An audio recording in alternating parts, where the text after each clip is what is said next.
Hi everyone, good morning. ఈరోజు Andhraprabha news పేపర్లో ఏపీపీఎస్సికి సంబంధించి ఒక ఇంపార్టెంట్ అయిన వార్త వచ్చింది. అదేంటంటే ఇదివరకు 25,000 అప్లికేషన్లు దాటిన ప్రతి ఎగ్జామ్కి ప్రిలిమ్స్ కండక్ట్ చేసేవాళ్ళు కదా. ఇప్పుడు దాన్ని తీసేశారు. దాన్ని తీసేసి ఉద్యోగాలకి ఏవైతే వాళ్ళు ఖాళీలు ఉంటాయో దానికి మించి 200 రెట్లు అప్లికేషన్లు వస్తే కనుక అప్పుడు ప్రిలిమ్స్ పెడతారని మనకి వార్త అయితే ఉంది. దీనివల్ల కొంతమందికి చాలా మటుకు యూజ్ అయింది.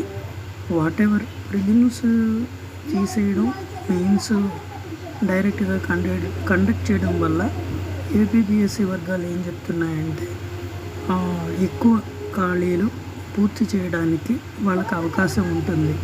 లేదు, ఈ పద్ధతిలోనే వెళ్తే ప్రిలిమ్స్కి ఒకసారి, మెయిన్స్కి ఒకసారి అని టైం వేస్ట్ అవుతుంది. రెండు ఎకనామిక్గా చాలా బర్డెన్ అవుతుందని ఏపీపీఎస్సీ వర్గాల నుంచి వచ్చినటువంటి వార్తలాగా ఆంధ్రప్రభ రాసింది.